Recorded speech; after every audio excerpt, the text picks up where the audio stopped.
उधर शिमला की संजौली मस्जिद के तनाजे में जिला कोर्ट ने अहम समाप्त करते हुए निगम आयुक्त की कार्रवाई पर रोक लगा दी है।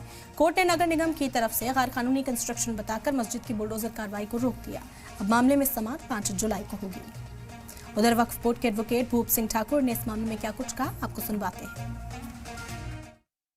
संजौली मस्जिद मामले में जिला अदालत में आज दोबारा सुनवाई हुई है। हमारे साथ वक्फ बोर्ड के वकील हैं, एडवोकेट हैं, जिनसे हम समझते हैं कि आज इस सुनवाई के दौरान क्या हुआ है।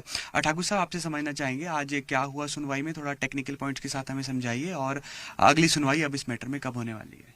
अगली सुनवाई 5 जुलाई के लिए है।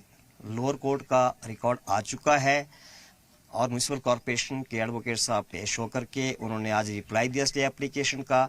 उसके ऊपर सुनवाई हुई। आर्गूमेंट्स होने के बाद कोर्ट ने एक प्राइमा फेसी केस, मैरिज के ऊपर एक आर्ग्यूएबल केस पाया और फिर इम्प्लीमेंटेशन और एग्जीक्यूशन जो कमिश्नर के कोर्ट के ऑर्डर की है उसे रोक दिया गया। जब तक ये अपील पेंडिंग है तब तक के लिए रोक दिया गया है। जी, इसमें अगर हम समझना चाहें कि एक 2 आदेश थे, इसमें एक 5 अक्टूबर 2024 का था और एक 3 मई 2025 का था, तो दोनों आदेशों पर स्टे लगाया है कोर्ट? दोनों आदेशों के ऊपर स्टे लग गया है क्योंकि ये कंबाइंड ऑर्डर है।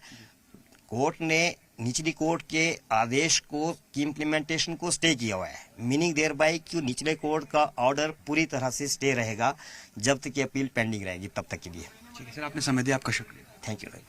वक्फ बोर्ड के एडवोकेट बीएस ठाकुर हमारे साथ थे और आपने समझा कि अब जो एमसी शिमला की ओर से 5 अक्टूबर 2024 और 3 मई 2025 के जो आदेश हैं नगर निगम आयुक्त की अदालत की ओर से, उस पर स्टे दे दिया गया है और इस पूरे मामले में अब 5 जुलाई को अगली सुनवाई होगी।